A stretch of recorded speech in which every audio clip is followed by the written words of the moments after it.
This is Outside the Round with Matt Burrill, a Rowdy podcast. Well, welcome back to Outside the Round, guys, with Matt Burrill. Today, a very special episode of my boys. First time meeting this guy, the cooker of deliciousness himself, Mr. Matt Ramsey, and my man Brooks Black Big Rig, who I've been at war with in the bars, fellow Whiskey Row survivor. Oh, yeah. Fellas, good to see you guys. How we doing today? Good to be here, man. Hell yeah, dude. It's good to fucking see you. I haven't seen it. It's been a few years. It's been since COVID. Yeah, since COVID. Since the pandemic. Right. So I want to know the story of kind of how you two got together. How does Matt meet Brooks and you guys with Kentucky and whatnot? Well, long story short, my son wrestles. We live in Owensboro, Kentucky. Decided to make the move. You know, Brooks coaches at Union County, which is the powerhouse of wrestling in Kentucky. And my son's got goals, and we're going there to wrestle next year. So packed up and moved to Union County and became friends with Brooks, and here we are. Wild. Crazy. The power of wrestling. So how old is your son? He will be a junior, 16. So the power of high school wrestling, dude. So I didn't wrestle. I come from New York. I didn't either. I come from New York, where it is a big deal. And I had buddies that went to small colleges in Iowa to go and wrestle. Did the long days in the wrestling room where it's 120 degrees or 100 however high the coaches like Brooks can get it right to drop weight and just the grind of it. But there's something special about the wrestling parents, the wrestling community. It teaches you so much. And this bond, because a lot of my buddies' parents growing up are still friends with our high school wrestling coach from our high school, or the college wrestling coach, or the people that taught just the random nights that were wrestling room nights or whatever. Like, there's just a community to it. So it's cool to see that it's like that in Kentucky, too. It's wild, man. You know, Matt, we've talked back when we first met, we're, being from Pennsylvania, but went to high school in New Jersey, and then we started throwing names out there, and it's like, well, I knew this guy, and just where the community of wrestling brings you to. Like I said, I haven't seen you in a few years, but yet I meet Matt, and then Matt's like, hey, I know this Matt, and I'm like, wait, hold up, like, this one of my good buddies, like, I used to stay with him all the time. And then when he said this opportunity, he's like, hey, do you want to come down to Nashville with me?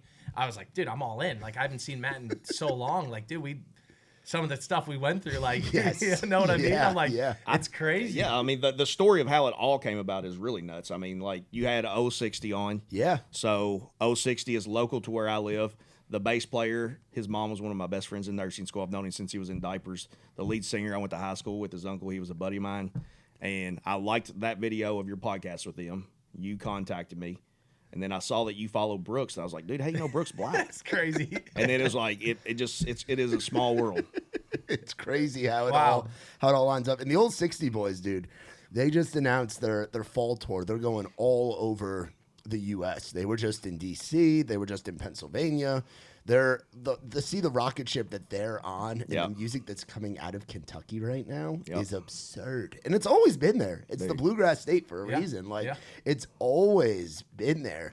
But those old 60 boys, and they rep Hancock County. Oh, yeah. And I'm a Hancock County boy. Yeah, whenever I introduce them on stage, Yep. Because their first full band show ever was with us at fucking Winners. It was our first full band showcase. That's wild. Their first ever time in Nashville, we had Jacob on stage, Jacob Young, playing our acoustic writers' nights at Live Oak. And that was his first time ever, like, performing in front of people. Because before that, they were all working at the pizza shop. Right. And jamming at the pizza shop after hours. I worked there in high school for a period of time, too. You did, too. Which was a long time ago. Those boys. Galaxy Pizza? Galaxy Pizza. Those guys may have not even been a thought yet.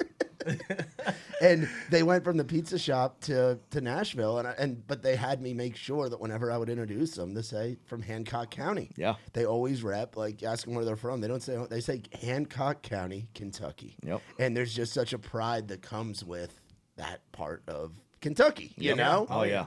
Yeah, and I tell you, like, Awesome. they're opening for Zach Bryan in Atlanta next month. I just spent a lot of money on floor seats to go to that concert. Well, I'll reach out between your family network and my network, because we know their team incredibly well. We were even talking Tyler Little, who's involved with them. Yeah. And that you and I met Tyler around that same time, because I first met Tyler during COVID through Adam Scott. Yeah, and like I said, I met him at a birthday party. I showed up in Webster County. I didn't know anybody there but Jacob Winters. And they're playing under a tent, and then Tyler shows up, and we're all hanging out. And then from there on, like, I'd be like, hey, Tyler, you want to, you trying to hang out, man? Like, him and Adam, and then they come down to my crawfish boils, and it's wild. Like, this is insane. Just the silliness of this whole thing. Like when you talked about Live Oak, not to jump ship, but like you're talking about Live Oak with Old 60. What popped into my head was when I showed up with my 2 bags of deer jerky at the writers round with Carly and Ethan and Dave and everybody. So we've been doing the writers' nights at Live Oak for a long time. We have my last one there on Tuesday next week. It's the final one because Live Oak is closing that location, moving to another spot. We're going to be shifting all of our stuff over to Losers. Gotcha. They're redoing Winners. It's about to be like the largest sports book in Nashville. It's going to be fucking expanding the stage. It's going to be awesome. So that's where all of our events are going to be, which is really cool. But there was one day during COVID, one night. It was actually New Year's Eve. It was New Year's Eve. It was super cold. I still got the pictures of all of us together when we all took the pictures over by the couch. Yeah. And it was our crew. Yeah, it was New Year's Eve going into 2020. Okay. Before the world shut down. Because it was like 2019, Yes. fall, winter of 2019 Yes. was when you first got, right? Was it 2019 or was it? 2020. 2020 because 2019 was when I first met you guys. So the couch was there in 2020. Yeah, I still have the pictures of all of us. So it was New Year's Eve going into before the pandemic. Yeah, before the pandemic. Live Oak used to have this, back when it was Frisky Frogs, it used to be this shithole bar that you could get into with a Pokemon card. Like, it was the underage college bar. They were trying to serve like the Cajun thing. Yeah. And they just weren't doing the Cajun thing right. They were trying to serve like alligator bites and all this stuff. And it just wasn't done right. And it was just bad. But they had a couch that would sit, they'd have the stage, and then there'd be all like the bar stools, like the tables and stuff. But then there was this random couch that was like the closest seat to the stage. It was a little love seat that was all dingy because they would do DJ nights with all the college kids and it'd get all dirty. But yeah, we did. And then they moved that over to the side area. Yeah. You know what? Keep talking. Yeah, I'm going to pull they this moved that up. over to the side area. And yeah, we would have rounds, and we had a Delta 8 sponsor during COVID. And we would give out Delta 8 to anybody that showed up. The entire room would be high. And the bar owners were cool with it. Hasten loved the shit. I didn't tell you guys. I didn't tell anybody I was showing up. And then he shows up, and we knew that he was on like 100, like he was out killing shit. It was in season, or it was just, I think it was middle of the deer season, or like season was just coming out, and I didn't tell anybody. I packed up with it was actually my now wife, I think. I packed up, and I just remember walking in, and I was holding up both bags of jerky like this, and everybody just kind of like looked, and I think maybe Jake or Dave, somebody's like, oh shit! They're like, it was Dave. They're like, shit, Riggs here, man. We talked about his deer jerky on the way down here. It's funny. It's so good. It was so good. I still remember that jerky. Yeah, I said, I'm gonna find this picture. Everybody would come and drink and eat the food at Live Oak and whatever, and get the Delta 8. And then that night was different because all the jerky. Oh shit! There you go. Yeah, dude, that's wild. There's Joey, who plays in John Moore, who's with John. Dave, who's tour managing John Morgan. Ethan Willis, longtime buddy. There's Big Rig. Jake Arch, Jamie, Dakota, Cody Bradley, who's actually playing our final night at Live Oak next week, who we met at Live Oak. Yeah, what a photo. Yeah, because that was around Christmas time, because I still got the Christmas tree up in the background. Yeah, that's fucking wild. Yeah, look at that picture.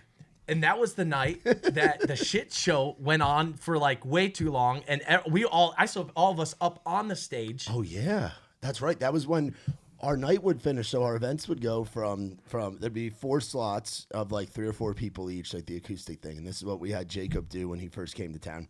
And it would be 7 o'clock, 8 o'clock, 9 o'clock, 10 o'clock. We're done by 11. Right. Back in those days, we used to call it the post-show shit show. And anybody that wanted to come on stage, it would turn into an open mic, and the bar would just stay open. Oh yeah, and just go all freaking night. And yeah, that was one of those. It went all night, and it was a long, it was crazy long. night. Sometimes John Kraft was there quite a bit. Taylor Phillips was there quite a bit whenever that was going on. That was, like you said, as soon as you said Live Oak, in which we go to Live Oak all the time, I still talk to Hasten quite a bit. Yeah. But when you said Live Oak, I was like, that was the night. I didn't tell any of you guys I was coming, because that was when we still were all in the Snap group together. Yeah. We all talked quite a bit. Yeah, we had the Snap group, bro. I'm too old for Snap. Like my kids would be appalled if I got a Snapchat. Oh, dude, you should do it just to mess with them. I did for like 2 days, and I was like, I don't understand this, and I deleted it, which is funny because I make my living on social media. So yeah, dude, that's fucking wild. So tell me about Cooker of the. How did Deliciousness? How did all this stuff start? Man, it's really a crazy story, and it's so like I've been a nurse for 20 years. cardiac cath labs. God bless you for that, man. Yeah, it's a great job. Work with the best people, man, in that field. You all got to be a little messed up in the head with deal with the stuff that you deal with. But so I have a buddy who is a nurse as well. We work together. He does woodworking on social media, and he was blowing up. And I would just like cook random stuff. And like, first off, like I'm not a chef by any means. I'm just like the guy that goes to work and then comes home and drinks beer and cooks. And like, I mess stuff up. Like, but anyway, he was like, dude, you know, like you put all this stuff on your Facebook, your private Facebook. He's like, start posting on TikTok. He's like, try it. And like, I was hesitant. And then finally, like, it was December 27th, 2020. I made my first TikTok video, and I was like, this is going viral. And I still don't think it's got 1,000 views to this day. But I'm a persistent person, and like I just kept on, and then finally I started to get some traction, and I got to like 10,000 followers. And like I asked my wife in a video one night, I was like, I've always wanted like a big dog. And I either wanted a chocolate lab or a Rhodesian Ridgeback. And I told my wife, I was like, Ridgeback's a commitment. Oh, yeah. Like either I wanted a pug or I wanted a Rottweiler. Oh, I just like they're just the most beautiful dogs, though. You know, it's like fucking big. yeah. Probably a little bit too much energy for me now. But I asked my wife on a video. I was like, how many followers do I have to get a dog? And she was like 100,000. Oh. And so like it wasn't like a couple months later. Like it was rolling in on my birthday, and I hit 100,000. And I was like, I hit 100,000, and she was like, I already had it set up. We're going to pick out your dog next week. So we went and picked out my dog on my birthday. What'd you end up with? I ended up with a English chocolate lab. Okay. And his name is I'm a huge Tyler Childers fan. So we named him Squire from Country Squire. I wanted something different. Yeah. So, and his middle name's Maximus, and that's more because I love the movie Gladiator, and you know, it's so it's something. So we call him Squire. Well, most of the time I call him Asso, but or Butthead, but he's a great dog, and like honestly, like he was the motivation for me to keep it going, and now I don't know how it's turned into what it's turned into, but it's Squire Maximus. Ramsey. Maximus, yeah. Squire Maximus Ramsey. He's an awful good boy. Yeah, I was just up at Matt's. Was that a couple weeks ago? Yeah. Me and our I call him my uncle, but Robert came up and we were looking at. He was wanting to get something, looking at something for his house with grilling and stuff like that. So I got to meet Squire. Yeah. Yep. And he is indeed a good boy. He's a thick boy. He likes to eat. Thick. Yeah. Do you feed him the scraps? He sits at my feet and like waits for stuff to fall on the floor. And like if something hits the floor, like I can't tell you how many times he's knocked my tripod over when I'm trying to film, trying to get to it. Matt, you got to tell him your video the other day of people commenting. I think it's your Choco Taco video of Squire in the background, like lapping up water. Yeah, so loud. I had it was so loud which I'm a heavy breather anyway, and it's but so you hear that on there, but then you just hear this like I had to put a caption of dog violently drinking water in the background. Dude, because it's so loud in this video. It like drowns out everything. Where is this? Is it on TikTok? Yeah, it's on all of them, but yeah, it's Choco Taco. It actually went viral. The video did, or well, I say viral. It got over 1 million views, but it's pretty funny. It is funny, like because if you're watching the video, you just hear Squire in the back. I felt like I had to describe it, otherwise people are gonna be like, "What?" There might have been more engagement if I let it be, and be like, "What the hell is going on in the background there?" Which one would it be? I'm just seeing all these powerful meats right now. I'm just like, fuck.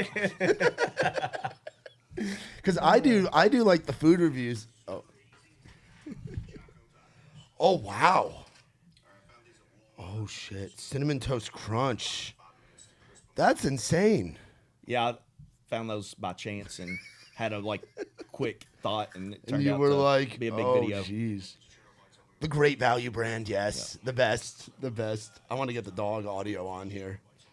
You have to have Ike throw the video in here. Oh, no wonder it sounds like kibble. No wonder he's coming running over. You'll hear it like very distinctly. Ooh. It's not really until you get it. I think it's Towards the end. Yeah, about halfway through. Dude, it sounds so good.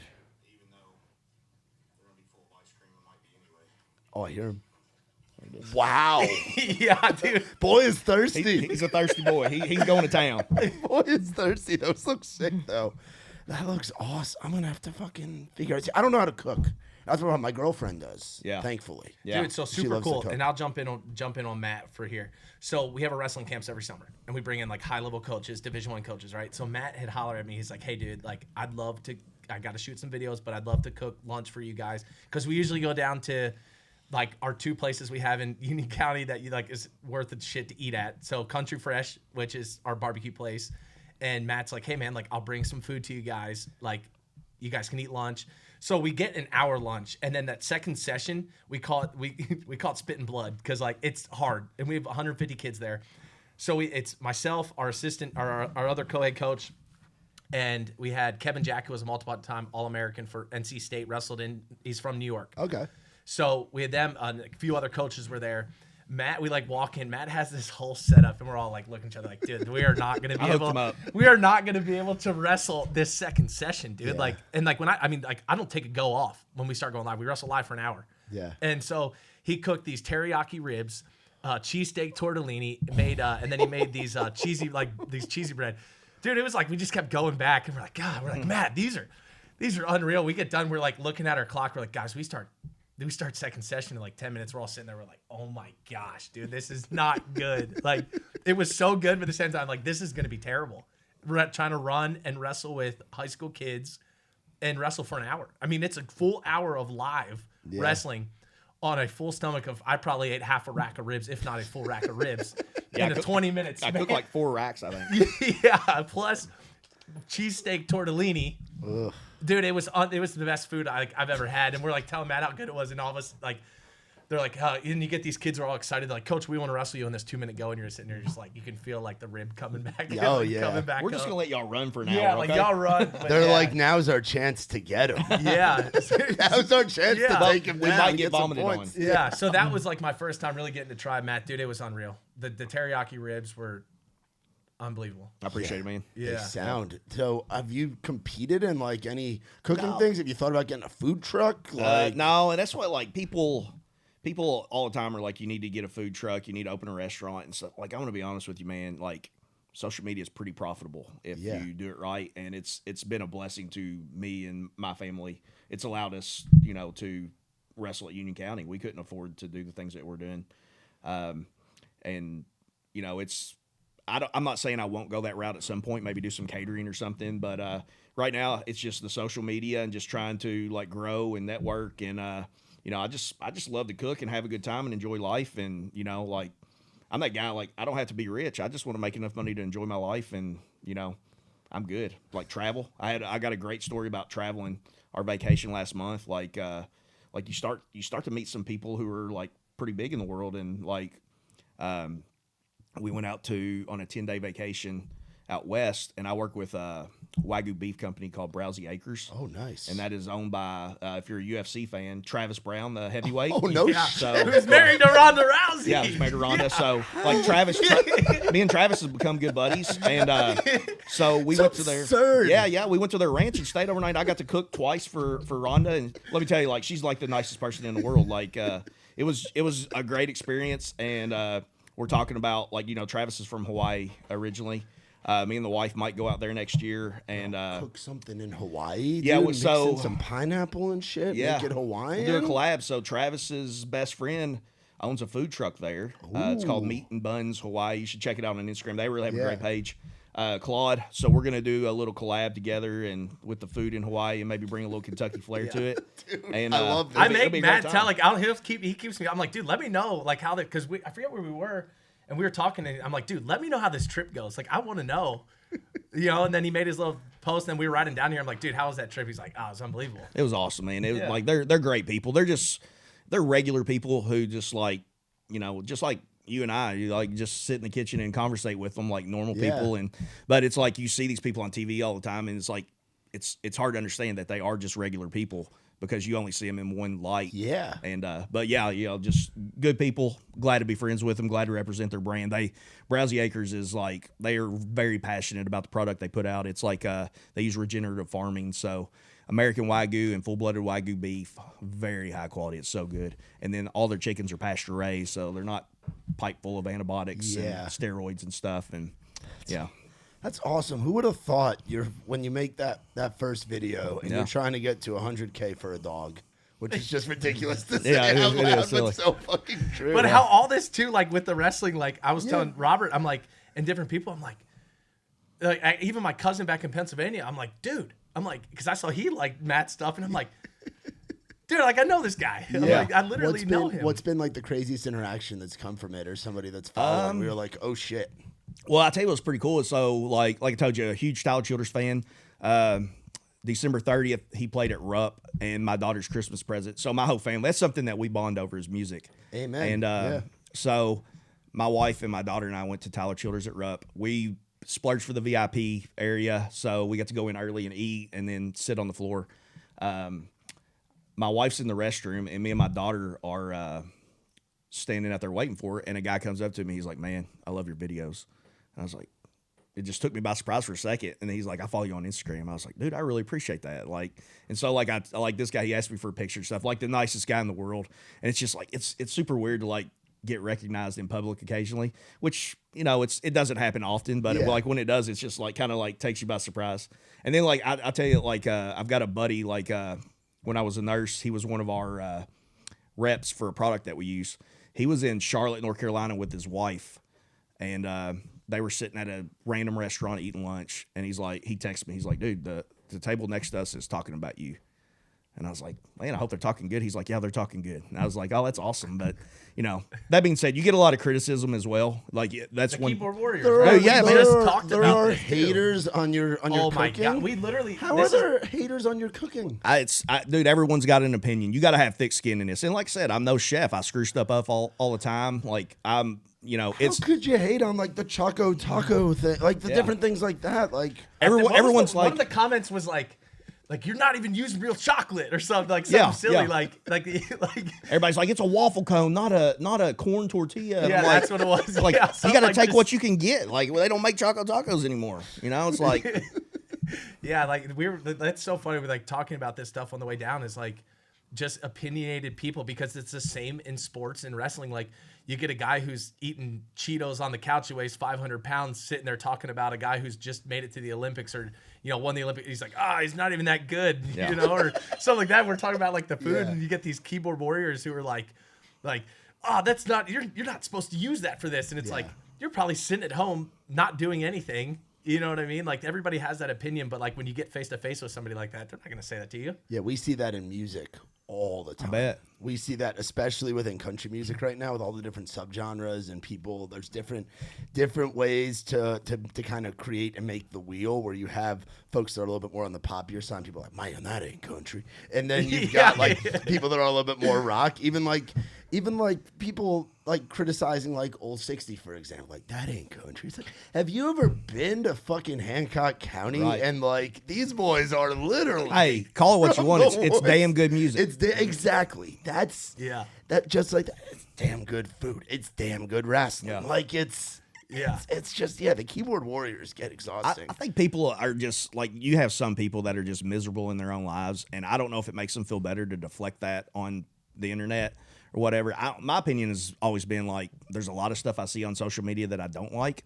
I scroll past it. Yeah, But if exactly. if I see something I like, I'll leave an encouraging comment. Yeah, you know? and there's other sites like with Raised Rowdy, obviously we cover and talk about a lot of music, a lot of things that are in Nashville, and there's a lot of pages that talk negatively about stuff. It's like, why waste your time and energy talking negative about something when you can spend even more energy talking about? You could talk about another 2 or 3 things that you think are positive versus spend all that negative energy. It's Well, like, now what the guy fuck? scrolling, he's like, hold up, I'm going back up. Yeah. Cooker of Delicious. That's not a waffle And the cone. bet- and the I bet- have yeah. to say something. That son of a bitch is using a corn tortilla.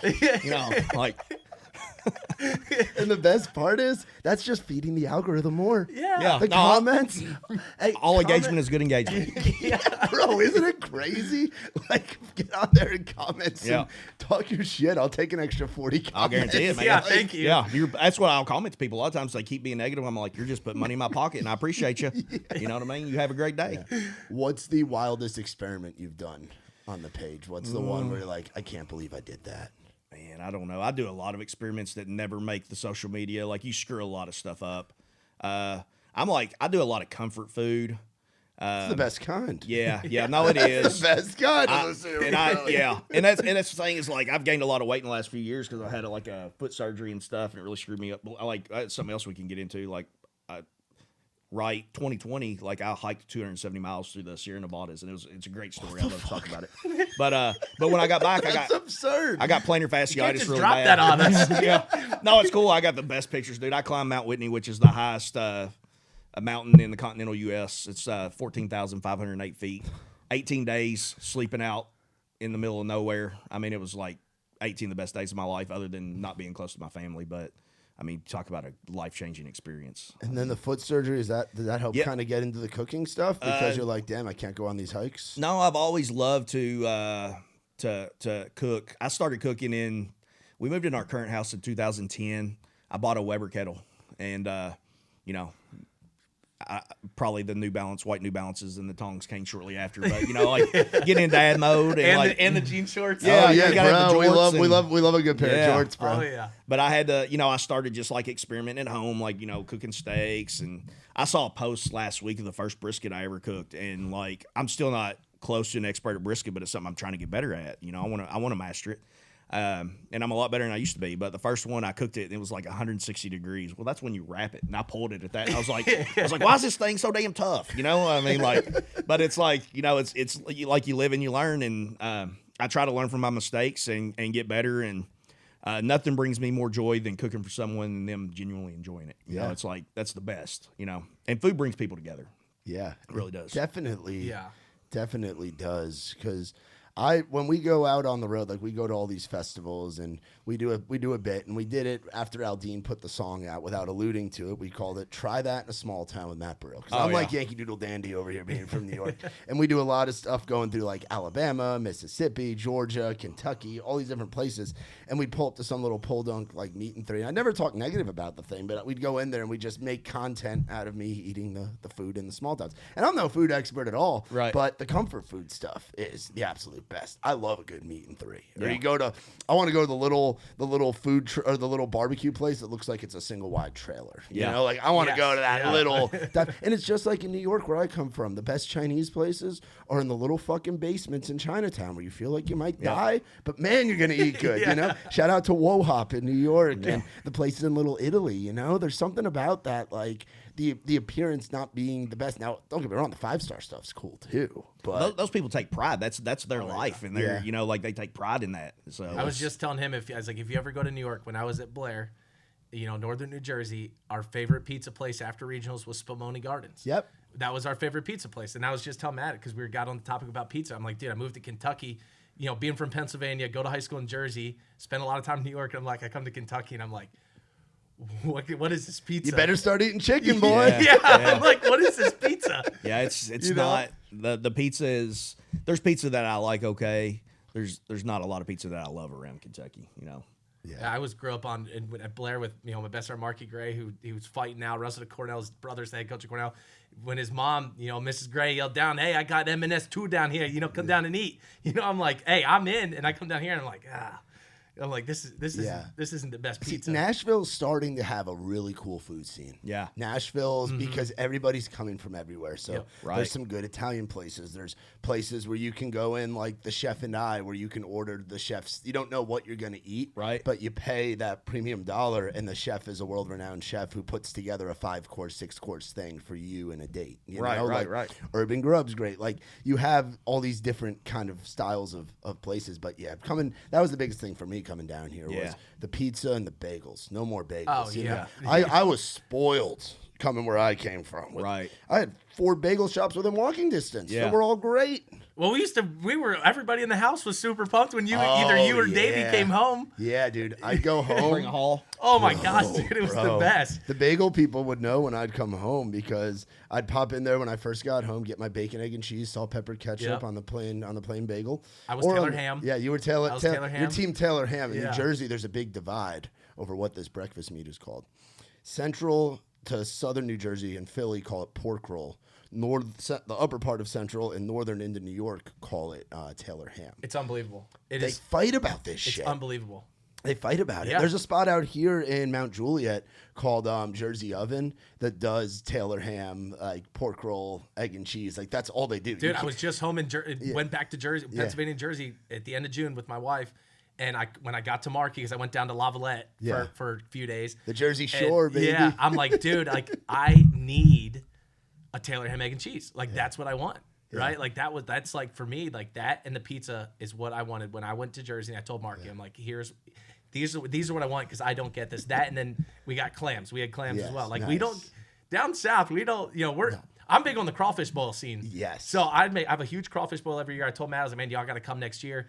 Let me know when it is. Yeah, and I will. We'll fucking come up dude, too. it's 2 hours from here. My house is 2 hours. You know now I'm gonna have to find some Taylor ham that I can order online and do it because it's gonna piss everybody they off in the sell comments. it. Some of the Krogers and stuff carry it. Yeah, Really? they do. And like what they'll do in Jersey too is they'll call it a Trenton burger, where they put you put a couple layers of that stuff on top of a burger. Right. And that was because I went to college. I went to Ryder, which is right there in Trenton. Ryder is a really good, has wrestling program. Yeah, Chad the Walsh. Yeah, Chad Walsh, We know Chad. Shout out Chad Walsh. Yeah. But we they used to do a Taylor ham, or like they call it the Pork Roll Festival because it was technically Southern New Jersey. But they'd have like the Pork Roll Festival on my college campus. And there'd be like a mascot walking around, like a giant fucking Case's pork roll mascot. Yeah. And it was just everybody just eating pork roll and stuff. But yeah, you should definitely. I might have to give you a little challenge of like a northeastern kind of thing. do it, man. We've to talked make. a little bit on the way down. I was telling him a little bit about like, like how where I'm from, how we do our Maryland blue crab, with the seasoning. And then I was telling him about like, you go to certain places that have the lump blue crab. Like my grandma's, she makes homemade lump blue crab cakes.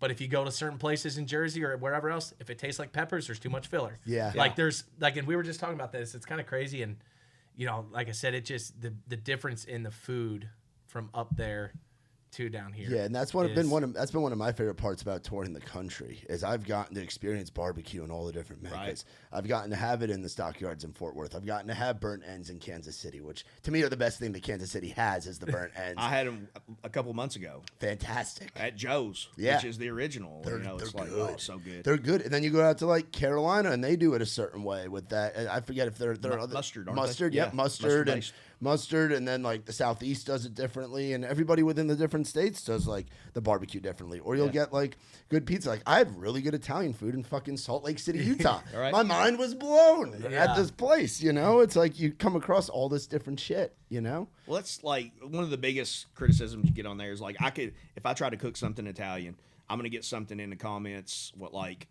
my grandmother's rolling over in her grave.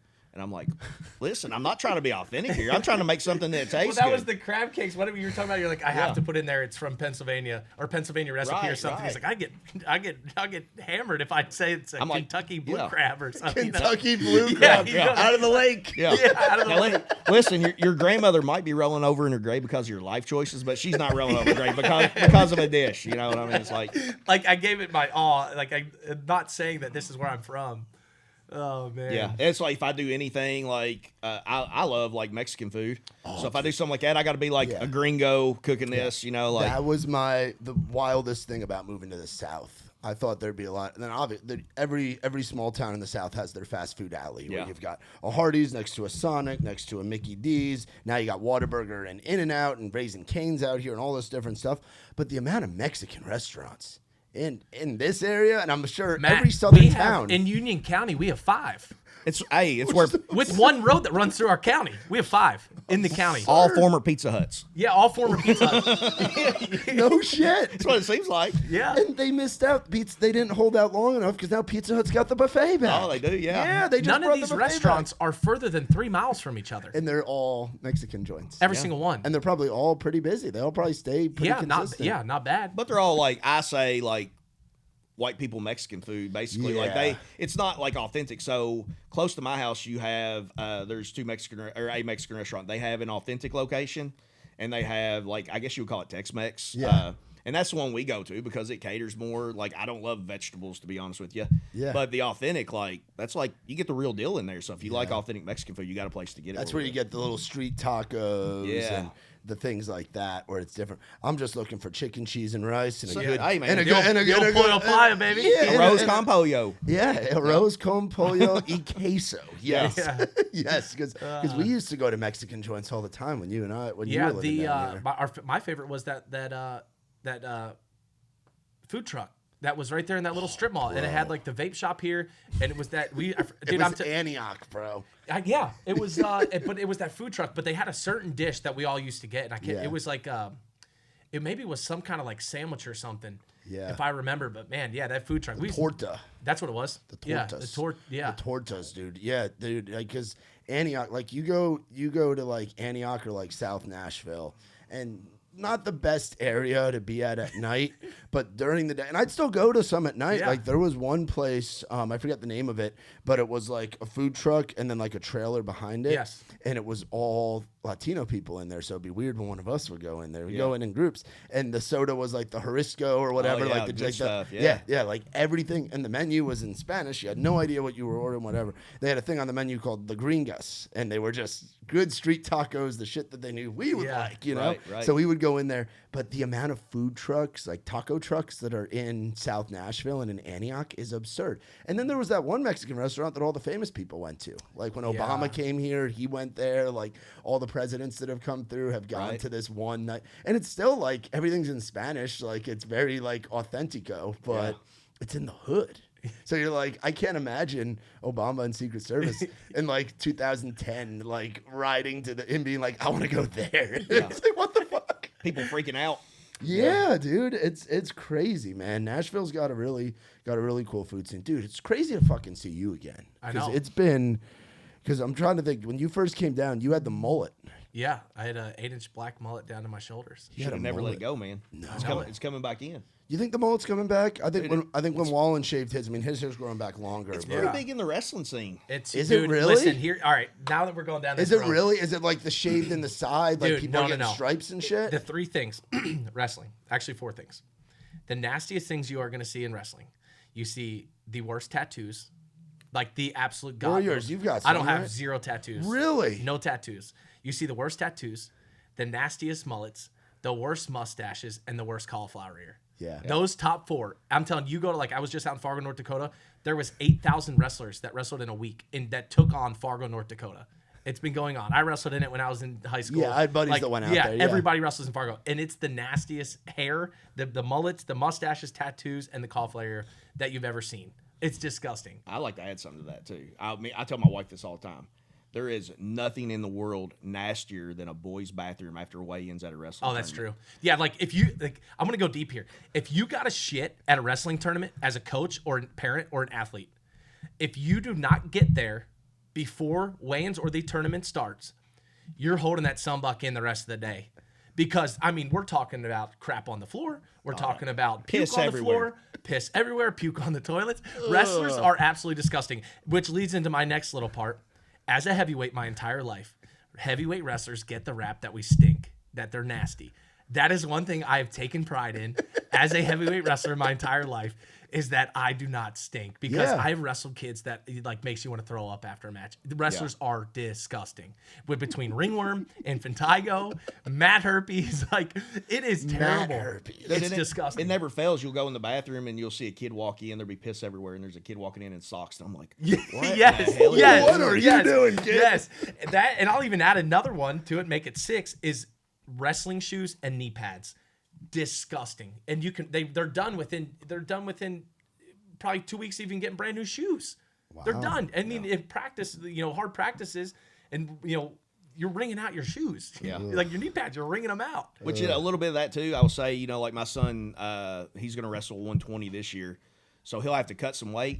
So he'll literally be wrestling in like sweatpants and shorts and a sweatshirt. So he's got multiple layers of clothes on. So it's like he gets in the car and like you got all these nasty ass clothes. He's lost 3 pounds in practice. And it's just it is a different kind of stuff. I had a buddy that lost, I think it was like 8 or 9 pounds during a day, and he was a little fella. Yeah. I feel for the little fella. Yeah, we had some we actually, I'm gonna give him a shout out. Stephen Little was he was a 3-time state champ for us. Went to Little Rock, Arkansas. He's our first ever Division I All-American from Union County. Wow. And that sucker would lose like 10 pounds of practice. What was he weighing in at? He's a 197-pounder. Dude, hey, like it's unbelievable. Like him and that whole Little Rock, Arkansas, what they're doing down there is unbelievable. Yeah. Stephen Little, and we've had a ton of Division I wrestlers, like from Union County. But Stephen was our first Division I All-American this year. Super cool. It was my son's Christmas gift. We got to watch it in person from like 50 feet away. Wow. So as soon, I don't know Stephen personally, but I took a picture and I sent it to him on Instagram. I was like, dude, it was so awesome when they raised his hand. I mean, it was super cool. Pretty cool. And then we have 2 twins that wrestle for us. Oh. And the one, Jordan Rainey, won a world championship last year over in Turkey, Istanbul, Turkey. And him and his twin brother, both. You're sending kids international. Listen to this. Both of them, just in end April in Vegas, both made the Greco World Team, U17 World Team, both together. Wow. And then JJ bumped up, and they both made the Freestyle World Team Trial Finals, and both had to wrestle each other in the finals to make the World Team spot. So they leave in a couple weeks to go over to Amman, Jordan, which is a hot spot right now. So yeah, it's wild, just kind of navigating through. But Union County and what the program is doing is unbelievable. Which we were talking about before we jumped on here was me jumping on that Instagram with you a while back, and we were just talking about wrestling and just kind of my life and where I was at. And then and all this started with Robert Irvin. Robert, they own Irvin Cable Construction, the hat I'm wearing.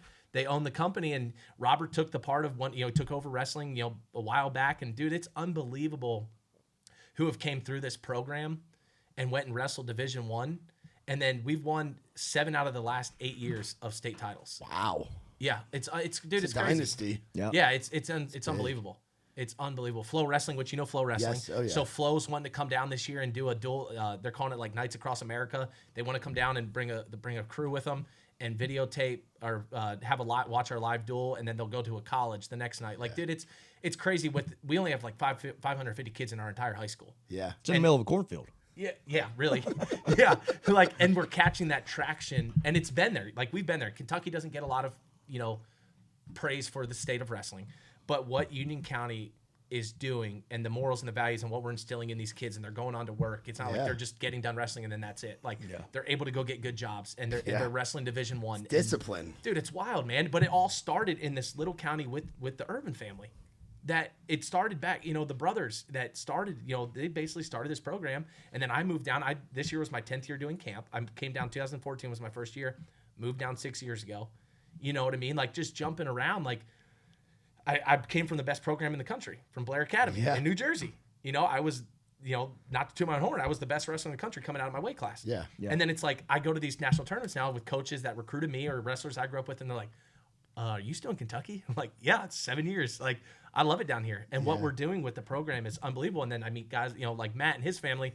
And then I find out this dude's like super famous. So I'm like hollering over, like, dude, I'm like, I wish I'd like to be famous someday. I'm like, Cooker Deliciousness. I'm like, his name's Matt. Like, I'm like, that's not his name. Like, this is who I'm hanging out with, but it's just crazy. The whole entire thing is wild of how life just brings you full circle. And like I said, like when he hollered at me coming down here, jump on here with you guys, I was like, dude, I'm like, you have no idea. I'm like, I was with Matt all the time, man. Like, we work together all the time. Like, every weekend I could come down and work. I worked 3 days in a row. And we would love when he would come down, because if something happened, we had a big rig, and we had some dogs at Whiskey. I was a day shifter, so I wasn't there for all the craziest shit. Yeah, I was there for some of it, but when we had rig, like, things were handled. Well, here's what happened. Here's what happened, because we said we have a really good friend.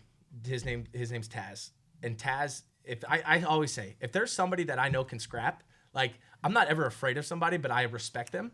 You respect Taz, yes. Like, and he's from Kentucky. I believe he's from Bowling Green. Yeah, Taz. He was actually a cheerleader at Western Kentucky, and he's a bad dude, bad mamma jamma. Bowling ball, like.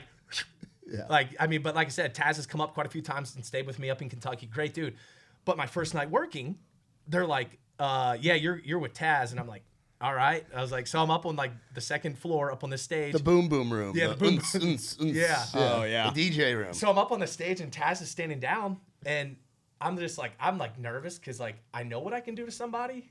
But I feel like I don't get in trouble if I can, like, I have a reason why I can put my hands on somebody. Yeah. So I'm standing there, and all of a sudden I just see like a light out like this, and I feel like a tug on my jeans, and Taz just like looks up at me and he's like, Rig, let's go. And Taz, like, awesome dude, but looks like he will kill anybody. So Taz like looks at me, he's like, let's go. So next thing I know, it's like a full-on brawl. Like everything's going on. I'm like looking, and our buddy Ethan, who we had mentioned, Ethan's like, Rig, he's like, we got crowd control. This dude's like trying to jump in. I like grab him, put him in like an arm bar, I'm like trying to break his arm. Long story short, this whole thing like gets broken up. Taz gets sent home for being Taz. Taz goes home. We're upstairs. All these security guards, which I thought like I was a big dude, and I'm like around all these like juice heads. Oh, dude, Kurt, he's an awesome dude. The nicest guy you ever meet. Competes in bodybuilder. Okay. Awesome guy. Dude's gigantic, like 40-inch biceps. Like can't even like scratch his own back, but unbelievable guy. Like most like down to earth dude you ever meet. One of my favorite people. Yeah, but if you don't know that in the moment, you know not to fuck around in the bar. Yeah, it's not good. That guy, yeah. So we're upstairs, and there's all these dudes that are taller than me and all that stuff. But like in my head, I'm like, I know for a fact that it's gonna be a bad day.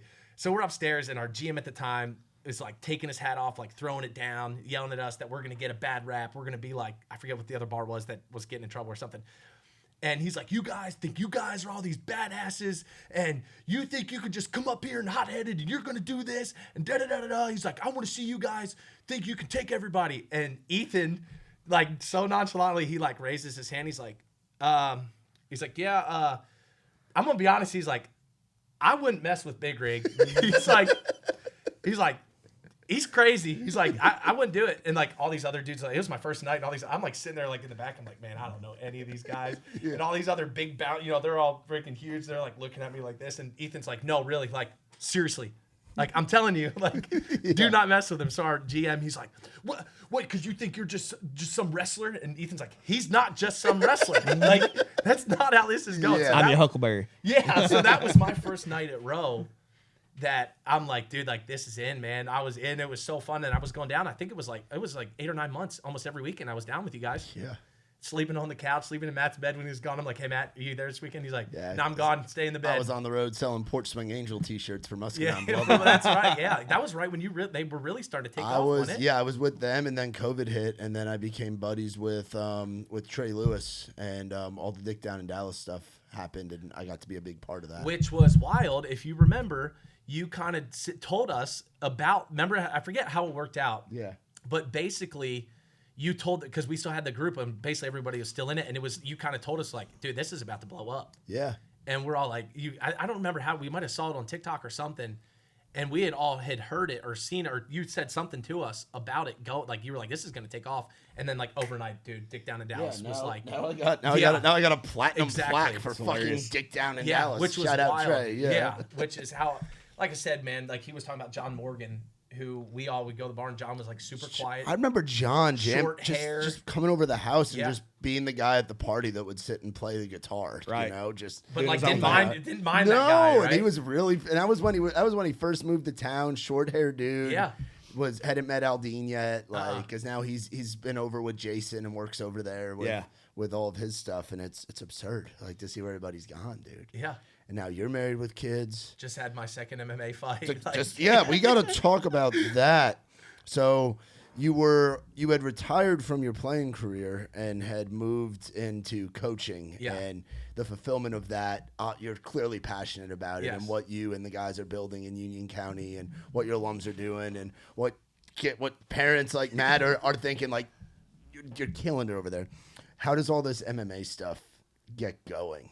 Like, so how did that? Because you've had what? You've had one, two. I've had two. Yeah, I've had two, and was just offered another one.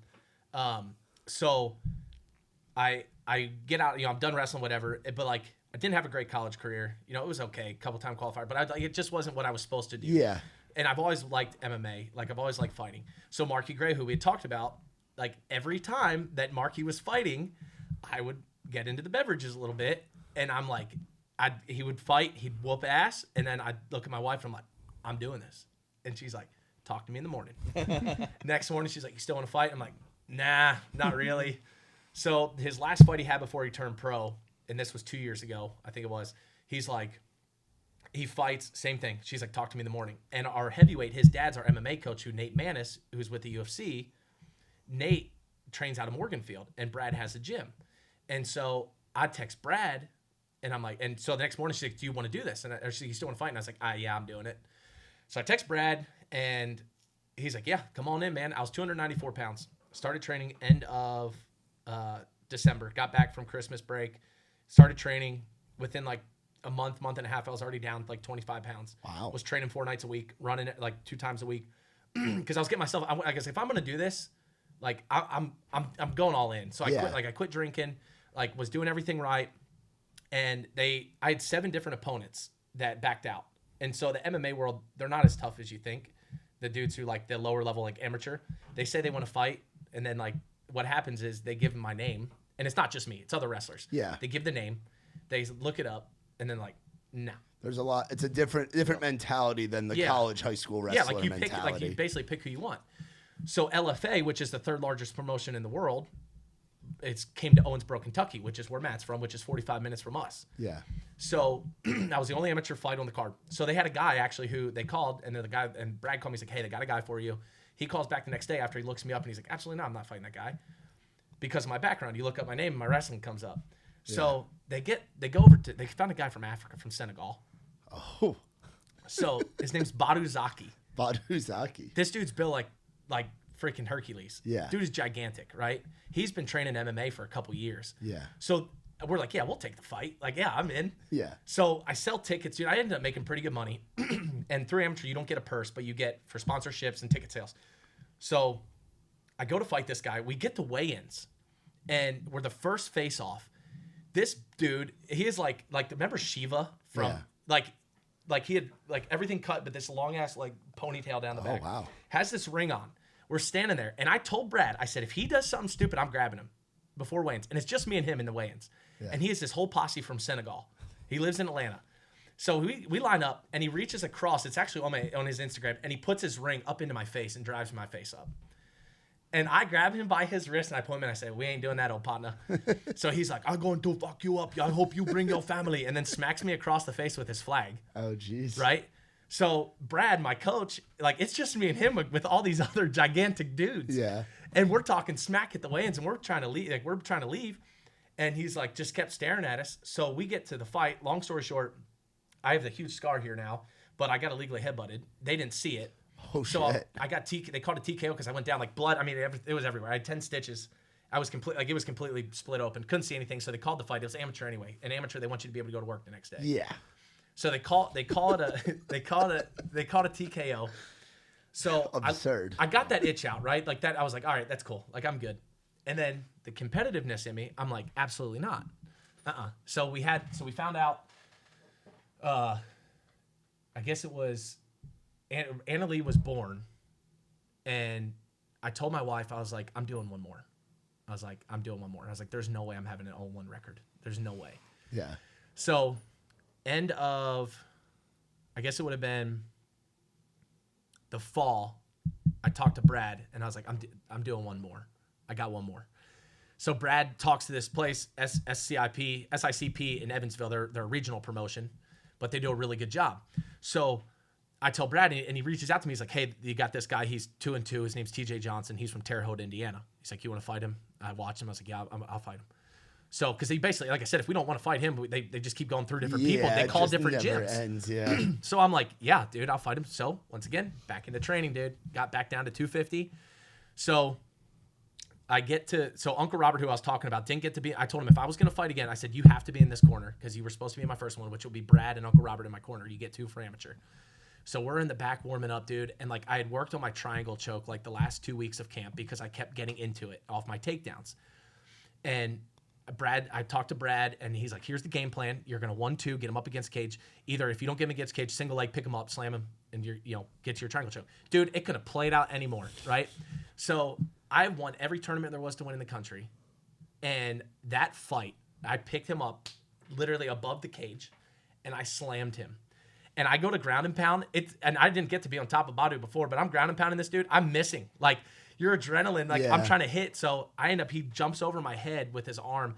I jump to this triangle choke, and I could see his hand doing this.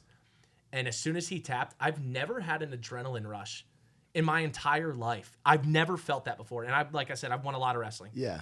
That adrenaline rush is the craziest thing I've ever felt, dude. Like, I was like on cloud 9. It's absurd. It was the craziest thing, right? So here's the best part of this. So we get back, and here's what's awkward. So, and you're in the back in these regional promotions. You have 2 medical doctors that are checking you out. So the guy I just fought, and me and him are as close as me and Matt looking at each other.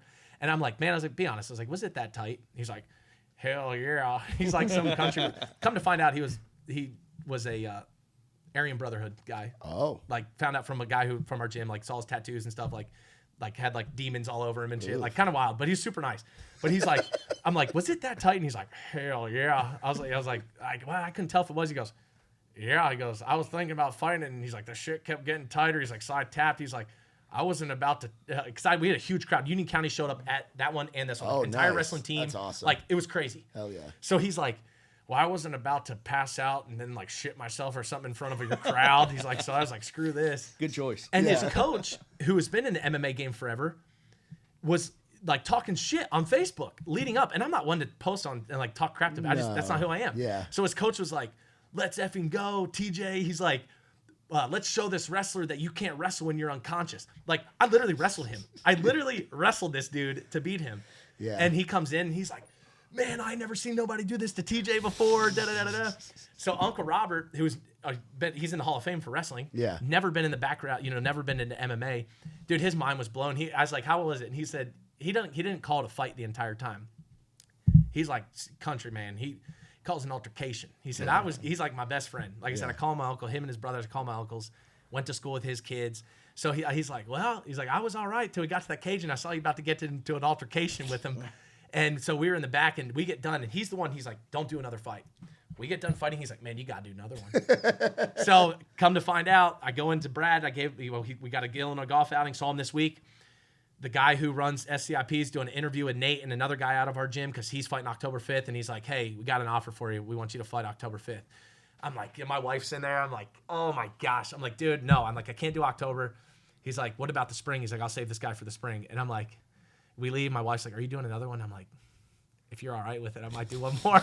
So last one, I promise. Yeah. So stay tuned. It's just that adrenaline rush just keeps you going. Yeah, dude, it's the craziest thing I've ever felt. It's wild.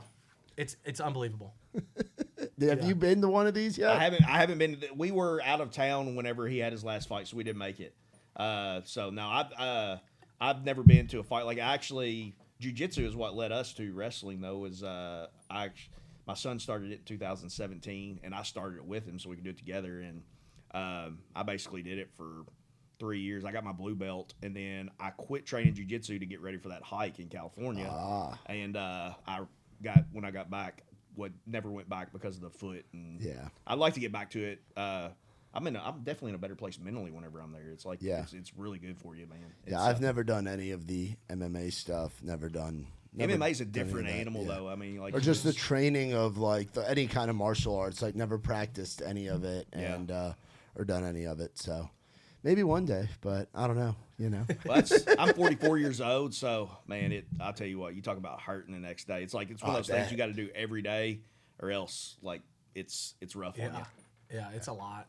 It's a lot, and that's ultimately why now having another one on the way. And I was training 4 nights a week, so I taught high school. Yeah, get up at 6 o'clock, teach high school till 3. Then we got wrestling practice till 5:30, and then I go train till 7:30 and get home. And my daughter's going to bed in 30 minutes, and my wife's like, this is like 4 nights a week, which she's not from an athletic background at all. Her family, her dad's a judge executive in the county, in Washington County, and are cattle farmers. They raise Simmental cattle. Like she went, me traveling around wrestling in the country, she went around to nationals showing cattle, walking them around. So she's like, totally like, I'm supportive of you, but at the same time, like, homie, you're a dad and a husband. Like, it's wild. That's wild, dude. Well, guys, I appreciate y'all. Now, what do we have to look forward to? I see you got some merch. Thank you for the hat over there. The patch. Likewise. Those Richardson 112s are. We always say they're a country boy's favorite hat. People down south love the Richardsons. Urban Cable, baby. And Urban Cable. So what's going on with Cooker of Deliciousness? What do we have to look forward to on the page and just with you in general? Just trying to continue to grow and basically, I tell you, like, I've been doing it full time for almost a year now, and it's the main reason I want to go full time is to watch my kids grow up. When my kids are out of high school, I'll do whatever I got to do. But like I've never missed a wrestling match. I don't want to miss one. My daughter cheers. I'm not missing any of that. Yeah, being a dad first is very dad important, first, dude. and they'll never forget that. Right. You know, there's something powerful about that. Yeah. And like I work with a couple of grill companies. I work with Primo Ceramic Grills, which is funny you said Jason Aldean. I had the opportunity to cook for him, and I think Hank Williams Jr., Travis Tritt, Kid Rock. Oh, at the Rock the Country? Yeah. They invited me to come, Country. but that's when I was out there with Travis and Rhonda. So I didn't get to do it. But I know that there'll be more opportunities like that. I just started working with Rec Tech Pellet Grills out of Augusta, Georgia. Yeah, we go to so many fucking festivals, and we're so involved in different, like, we do 10 to, remember I used to do 2 events a month? Yeah. Now we do 10 to 12 a month with Raised Rowdy. It's absurd. Yeah. In Nashville. I feel like then, like the 2, it was like, man, I got 2, and now you're like, I got 10. Dude, it's crazy. But if there's ever an opportunity that we could somehow, one of the festivals that we're at, because we go all across the Midwest, and give you an opportunity to come out and do content with artists and be able to like hang out backstage and just grill up your creations, and you can bring him for head of security. You know, that's like we bring my buddy. That's like we bring my buddy Alex Holm comes out to events. He's a personality on social media and stuff. He brings out a big guy named Plenty is, I think his name's Mike, but he's a big, large black man that does security for a lot of rappers in the Midwest, like Tech Nine and all these guys. And Plenty just hangs out with them the whole time. You can bring a big rig. Yeah, you bring a big rig. Bring a big rig. We'll give you guys some cigars. You'll sit there, smoke a cigar, and fucking just make sure nobody fucks with you or the grill. Yeah, it'd be awesome. Yeah, I am all about it. And he can drink cold beer with us. Yeah. That's awesome.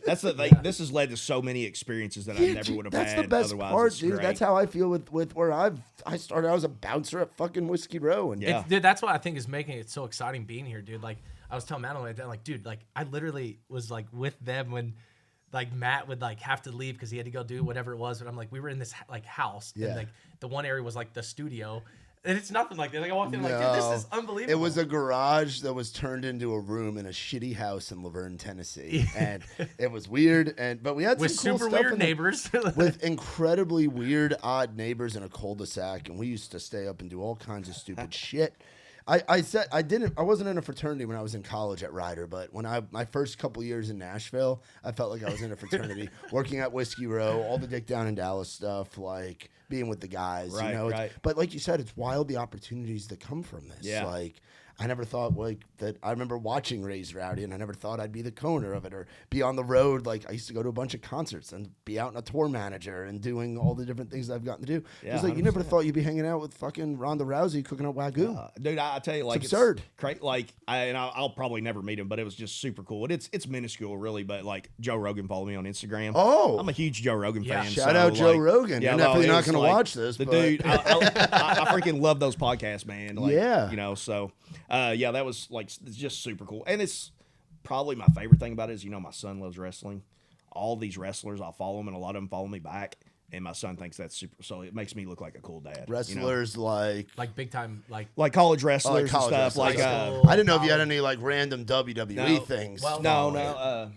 Gable Stevenson. Yeah. Cool. Gable, I've chatted with him a couple times. He sent my son a video last year for his 16th birthday. Told him happy birthday. Super nice guy. We know Bo Bartlett from Penn State. Yeah. One of the classiest, nicest kids you've ever met. Drake Ayala from Iowa actually sat next to his dad at the NCAA finals last year, and we became buddies. That might be where we do the festivals in Iowa. We do Iowa, Ohio, Michigan. We're going to Michigan tomorrow morning. Long ass drive. It's like 10-something hours. Now, I'm which pulling one's a truck. that? Tailgate and Tall Boys. Yeah. So those. So there's one in Peoria though, right? Yeah. Is it just kind of like how country? There's different locations now? They've expanded. So the people that run it's called USA Concerts. It's our buddies Wayne Klein, Austin Jones, and a few other guys. They own a club in West Peoria called Cruisin's. That's a bar venue, and then they got into doing the festivals a few years back, and they do Clinton, Iowa. Bloomington, Illinois. It's in Bloomington now, and then Midland, Michigan. And they have me on stage emceeing. Oh, yeah. So I'm up there. The first one in Clinton was Shinedown, Bailey Zimmerman, and Jelly Roll, and then like 4 or 5 openers each day. The one in Illinois was absurd. It was Cody Johnson, Eric Church, Bailey Zimmerman, Riley Green, then a full side stage and 4 openers each day. The one this weekend is Jelly Roll, Warren Zeiders, Alexandra Kay, our buddies from Lakeview, Tucker Wetmore, Quinn 92 is like a big pop Is Jelly act. Roll as big as he looks on TV? Dude, he's fucking massive. Is he tall? He's probably like an inch or two taller than me and just very wide.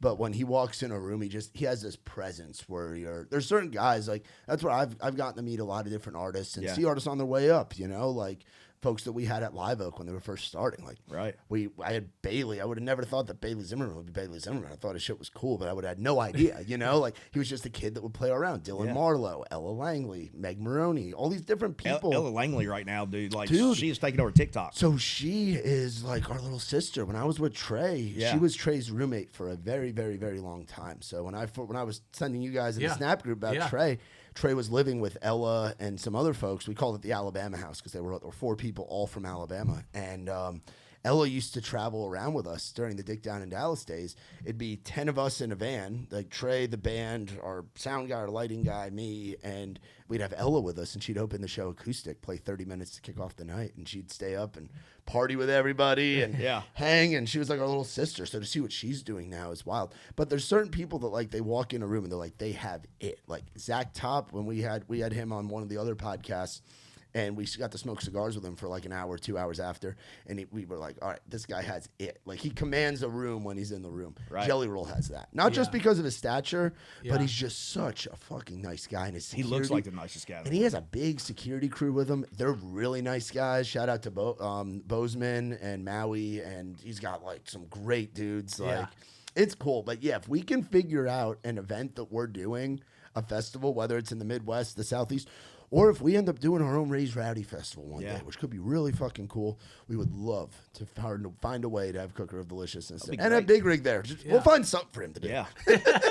Not hard. We'll bring him on stage. We'll give him the T-shirt cannon or something. Have him firing out T-shirts or have him. Hey, he can help me cook. You can't have too many hands with that, too. Yeah, I figure it's a team operation. Does help. I'm getting ready to buy a bigger smoker, like pull behind, so I can do more. Ooh. Yeah. Pull behind smoke. Sounds like you might get that thinking cap on a little sooner. Yeah, or get you if we end up doing something down here that's like an outdoor thing or somewhere, and we could get you down here. That'd be sick. Yeah, that'd be really cool to have you come out and do something. Introduce you to different artists and folks in the community. Love it. Everybody loves good food, man. Yeah, everybody loves good food. So, dude, I appreciate you guys coming out. We're gonna go to a place right now called Nadine's.